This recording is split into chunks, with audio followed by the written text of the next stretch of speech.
में डूबा हुआ इमाम से आते ही कहा जाता है जैसे वो मुसल्ले पे आया, मस्जिद का एहतमाम करने वालों ने हाथ पकड़ के पीछे हटाया, कहा इमामत के लायक आप नहीं हो, आपकी जगह दूसरे इमाम का इंतजाम कर दिया गया है। मैं पूछना चाहता हूँ आप कितने बड़े पारसा हो कि आपसे खता नहीं होती है, कि आपसे गुनाह नहीं होता है, कि आपसे कोताही नहीं होती है। जो वादा आपने अलस्तु बिरब्बिकुम कह करके उसका जवाब में आपने भला जो कहा था कि आप उस पर खरे उतर रखे हैं, अगर आप उस पे खरे उतर रखे हैं तो बेशक जो चाहिए आतंक उठाइए, जो चाहिए सितम कीजिए। अगर कोताही आपसे भी हो रही है तो जरा सी ताकीर करने वाले से नाराज मत होना, वरना जब अल्लाह अपने आगे खड़ा करेगा और हिसाब लेने पे आएगा कोई बुझाने वाला नसीब नहीं होगा।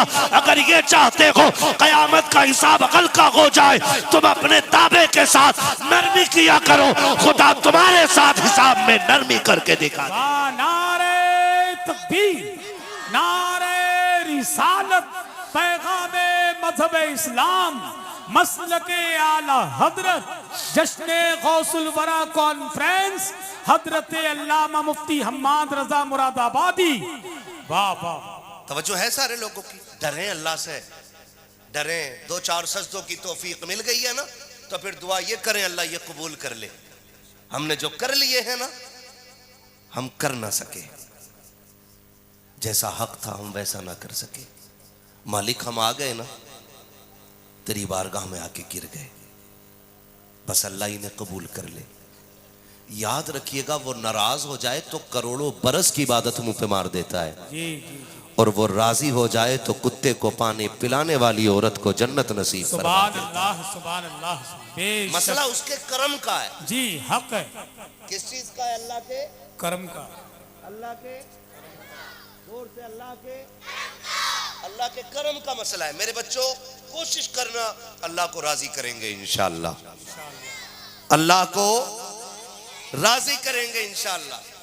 है इस उम्मत को जलसे में भी लायक करो और इस उम्मत को मस्जिद में भी लेके जाएगा। इतनी छोटी उम्मत ना हो जिसे पाकी नापाकी का ख्याल ना हो। समझदार बच्चे हो जाए मस्जिद में लाया करो। समझदार आ गया ना कोई तो कह रहे चल रहे हट पीछे को, तेरे बाप ने बड़ी नमाज पढ़ी है जो तू पढ़ेगा। ये डायरेक्ट आना चलता मस्जिद में। हाँ, दादागिरी वहां पे भाईगिरी चल रही है मस्जिद में, ना किया करो। बच्चों को मस्जिदों में लाया करो। जब ये बचपन से मस्जिद में आएंगे तो जवानी में खुद ब खुद इनकी पेशानी में सजदे की तड़प पैदा हो जाए। क्या बात। कोशिश किया करें कि कभी भी बगैर मेहमान के खाना नहीं खाएं, फिर देखें अल्लाह कितनी बरकतें देगा, है ना। हमारे दिल तंग हो गए तो दस्तरखान भी तंग हो गए, बरकतें रूठ गई। अब कह रहा तावीज दे दो तो ऐसे ही तावीज देने वाला भैया वो भी 3 दे रहा। कह रहा एक लगाना काउंटर पे, एक लगाना सर के ऊपर और एक लगाना वहां जहां नजर रहती है। ले भाई ठीक। अब तावीज को तक रहा बरकत फिर भी नहीं तो कह रहा क्यों नहीं हो रही, शायद तावीज अच्छा नहीं है। सुनो मेरे भाई, अल्लाह का हर नाम बरकत वाला है। अल्लाह का जी हर नाम बरकत, जोर से हर नाम बरकत वाला है। हो क्यों नहीं रही? हम तावीज को देख रहे हैं, काश हमने खुदा की रहमतों की तरफ उम्मीदें लगाई होती। अल्लाह नाराज हो तो कोई तावीज भी फायदा नहीं करता है। इसलिए कोशिश किया करो बगैर मेहमान के खाना नहीं खाएंगे। कुछ भी ना मिले अब तो ना कुत्ता आ जाए करे लल्ली डंडा मार, रोटी बाद में खा रहा, कुत्ते का डंडा पहले मार दिया सर। फिर वही खाना खाया तो कह रहे अब लीवर पे जलन है, अंदर पहुंचा आंतों में, तो डॉक्टर ने कह दिया इसकी आंतें सूख रही है। जो हाय लेके रुकमा खाया है ना उससे सेहतें बना नहीं करती, बिगड़ जाया करती। कभी किसी की आह ना लेना। आप नहीं दे सकते कुत्ते को रोटी तो मारे तो ना, वो भी खाते वक्त। खुदा के वास्ते दिल अपने वसी करें। सरकार बड़े पीर सरकार गौसे पाक रज़ी अल्लाह तआला, आप जानते हो आप 70,000 का अमामा पहनते थे। कितने का? पुराना मानिए, कुछ कड़वी बातें कह रहा हूं मैं। कितने का पहनते थे उस दौर का? और आज का? आज इमाम अगर 700 रुपए मीटर का कपड़ा पहन लेना, कह रहा बड़ी रोटी लग रही है। मैं मौलाना को देखा तुमने, कहीं मक्खी ना बैठ रही मौलाना कुर्ते पे, फाड़ दे। एक जगह जलसे में गए, मौलाना कहने लगे कि मैं यहां से गाड़ी से जाऊंगा, वहां गाड़ी खड़ी करके बाइक से जाऊंगा। मैंने बाइक से क्यों जाओगे भाई, ठंडी है। उन्होंने कहा अगर गांव वालों ने मेरी कार देख ली तो इमामत छूट जाएगी। ये कंडीशन है हमारी नजरिए। मेरी दुआ है अल्लाह जिन्हें लखपति बनाया उन्हें करोड़पति बना दे, जिन्हें करोड़पति बनाया उन्हें अरबपति बना दे, जो अरबों के मालिक है उन्हें खरबों का मालिक बना दे। वो जब किसी को दे तो उसके खजानों में कमियां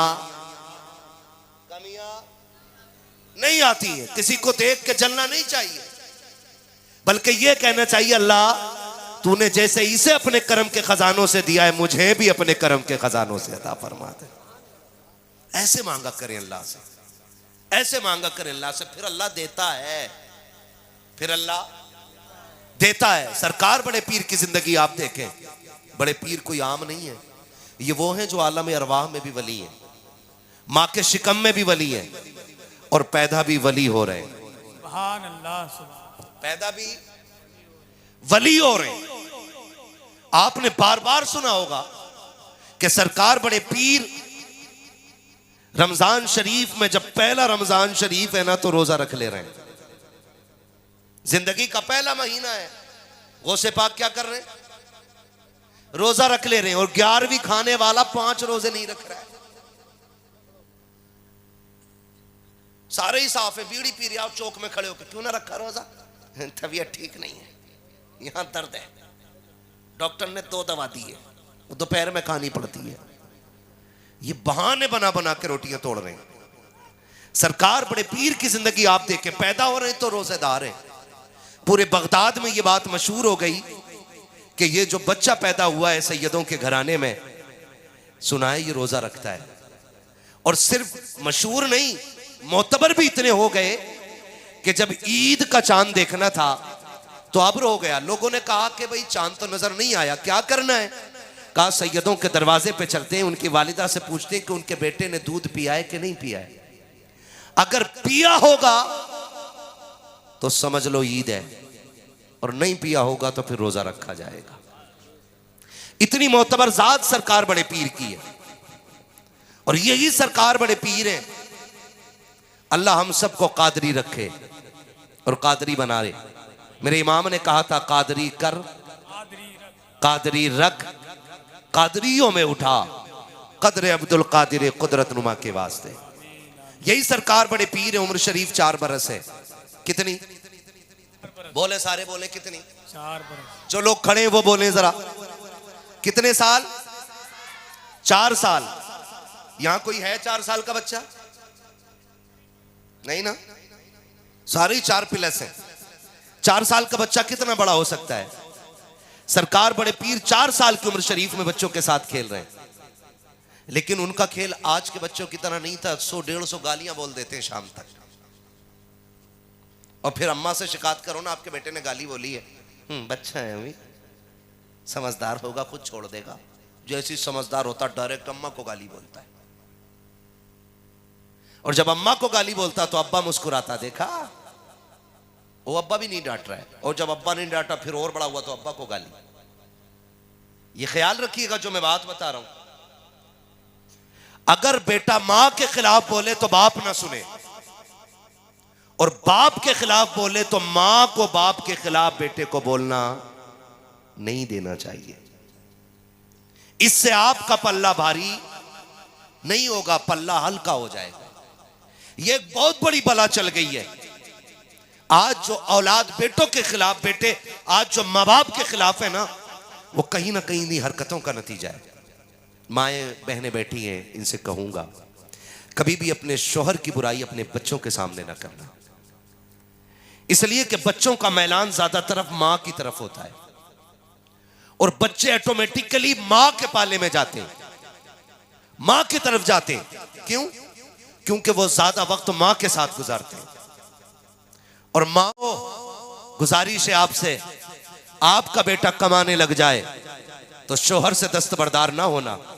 ये मत सोचना कि शोहर बूढ़ा हो गया है, अब पैसे तो बेटा कमा रहा है, फिर जाके बेटों से कहती तुम्हारे बाप ने पूरी जिंदगी कभी मुझे सुख नहीं दिया है, तुम्हारे बाप ने मुझे इतना सताया, तुम क्या जानो बेटे, तुम तो इतने इतने छोटे थे, इसने मुझे थप्पड़ से मारा था, इसने मुझे लाठी से मारा था, ये मुझे मैके छोड़ आया था, ये मुझे बुला के नहीं लाया था। जब तुम इस तरह से बच्चों की रगों में जहर घोलती हो तो वो बच्चे नहीं रह जाते, बाप के दुश्मन बन जाया करते हैं। और याद रखिएगा, जो औलाद बाप की नहीं हो सकती है वो कभी आपकी भी नहीं हो सकती है। अगर आपको ये लगता है कि बच्चों की तरफदारी करोगी, बाप का दुश्मन बना करके उनकी कमाई रख लोगी, तो जिंदगी सुख में गुजर जाएगी। अल्लाह की इज्जत की कसम खा के कहता हूं, बेटे अगर 8 भी हैं तो 8 बेटे अगर करोड़पति भी हैं, तुझे वो सुख नहीं दे सकते हैं जो एक गरीब शोहर तुझे सुख दे सकता है। इसलिए कि तेरे दुपट्टे की बहारें बेटों की मुस्कुराहट से नहीं है, शोहर की सांसों से है। तेरे कलाइयों की चूड़ियों की खनखनाहट बेटों की दौलत से नहीं है, बल्कि शोहर के दम से है। माओ की हुकूमतें तब तक चलती है जब तक शोहर का साया सर के ऊपर कायम रहता है। अपने बेटों को कभी बाप के खिलाफ न करना। अल्लाह तौफीक दे तो अपनी औलाद को अपने शोहर का गुलाम बना देना और ये कहना, बेटे अगर जन्नत चाहते हो बाप की जूतियां उठाया करो, यहाँ बाप राजी होगा वहां खुदाए पाक राजी होगा। नारे तकबीर, नारे रिसालत, पैगामे मजहब इस्लाम, अजमते वालिदैन, मसलके आला हजरत। सुभान। गलत नहीं कह रहा हूं। जब से हमने मिंबर से कहा ना माँ के कदमों के नीचे जन्नत है, ऐ जी तो सिर्फ माँ ही जन्नत लिए फिर रहे हैं, अब्बा कुछ नहीं। भाई अब्बा भी तो कुछ है कि नहीं? बोलो। नहीं मौलाना बता रहे थे माँ के कदमों के नीचे जन्नत। भाई एक बात बताओ कि बड़ी बात करने लगा हूं, अल्लाह करे ये जहन में उतर जाए। माँ के कदमों के नीचे, क्योंकि हुजूर ने फरमाया तो है माँ के कदमों के नीचे। आप बोलो जरा खुल के, माँ के कदमों के नीचे, जोर से, माँ के कदमों के नीचे जन्नत है। ठीक है जी। आप बच्चों बात गौर से सुनो, माँ के कदमों के नीचे जन्नत। ये बहुत पढ़े लिखे लोग हैं इसलिए नहीं बोल रहे, मैं आपसे बात करता हूं। माँ के कदमों के नीचे जन्नत है। अगर हमारी माँ हमारे बाप के कुर्ते पे लगे हुए धब्बे को झाड़ देना तो अल्लाह उस माँ को 70 नेकियां अता फरमाया करता है। कितनी नेकियां? अब अंदाजा लगाओ, जिसके कपड़े पे लगे धब्बे को ये औरत झाड़ दे तो खुदा 70 नेकी देता है। और ये वो है जिसके कदमों के नीचे जन्नत है। सोच, अगर मां की ये शान है तो फिर रब ने बाप की शान कितनी आला बनाई होगी। इसलिए मैं को कहूंगा अपने इन बच्चों से, कभी मां बाप के खिलाफ नहीं जाना है। लड़ जाते हो ना 10 रुपए के लिए, अम्मा 10 रुपए जरूर लिए, जरूर चाहिए, झगड़ा कर लेते, अब्बा 5 रुपए दे, मां 5 रुपए दे, रख लिया करो। इसलिए कि बरकत कसरत में नहीं है, बरकत माँ बाप की दुआओं में हुआ करती है। कहां होती है? माँ बाप की दुआओं में होती है। सरकार बड़े पीर की जिंदगी आप देखें, सरकार गौसे पाक रज़ी अल्लाह ताला अन्हु, कितनी उम्र है आपकी? भूल गए? जोर से। 4 साल उम्र शरीफ सरकार गौसे पाक की, बच्चों के साथ खेल रहे हैं। आप खेलते खेलते एक साहब गुजरे, बुजुर्ग सिफत, उन्होंने कहा अस्सलामु अलैकुम। क्या कहा उन्होंने? तो कभी तुम भी माइक पे बैठे हुए को सलाम कर लिया करो, है ना? क्या कहा उन्होंने? हाँ। जब उन्होंने ये कहा ना अस्सलामु अलैकुम, तो सारे बच्चों ने कहा वालेकुम अस्सलाम। बड़े पीर ने 2 मरतबा कहा वालेकुम अस्सलाम, वालेकुम अस्सलाम। जब 2 मरतबा कहा ना तो वो बुजुर्ग रुक गए, क्योंकि वो भी वली सिफत थे। सोचने लगे कोई तो है बात। सरकार गौसे पाक का चेहरा नुमाया, अंदाज नुमाया, और फिर बेटा अली का सिर्फ एक तरीके से सैयद नहीं, नजीब उत्तरफैन हसनी हुसैनी सैयद, जिसकी सियादत का आलम यह है कि वो हसनी भी है और हुसैनी भी। और मेरा इमाम कहता तेरी नस्ल पाक में है, तू है ऐने नूर तेरा, जियो सलामत रहो, तू है ऐने नूर तेरा, सब घराना नूर का। कुछ बुजुर्ग ने देखा, बेटे इधर आओ, वो से पाक आगे, क्या बात है बाबा, क्या नाम है तुम्हारा? का अब्दुल कादिर। मैंने सलाम एक मर्तबा किया था, जवाब 2 बार क्यों दिया? आपने यूं देखा, फरमाने लगे आप जाइए ना, जवाब मिल गया, आप जाइए। उन्होंने हाथ पकड़ लिया, कहा नहीं वजह बताओ, 2 मर्तबा जवाब क्यों दिया? मेरे बड़े पीर मुस्कुरा के कहते हैं बाबा जिद क्यों करते हो, आपने सलाम किया मैं जवाब दे चुका हूं। कहा नहीं ये बताओ 2 मर्तबा जवाब क्यों दिया? सरकार बड़े पीर ने हाथ छुड़ाने की कोशिश की, उन्होंने कहा छोड़ूंगा तब तक नहीं जब तक बता नहीं दोगे। तब बड़े पीर ने हाथ पकड़ा के ऊंची सी जगह पे लाके खड़ा करके कहा था बाबा वो सामने वाली बस्ती नजर आ रही है कि नहीं? कहा हाँ बेटे दिखाई तो दे रही है। कहा वो सामने दरवाजा देख रखे हो? कहा हाँ।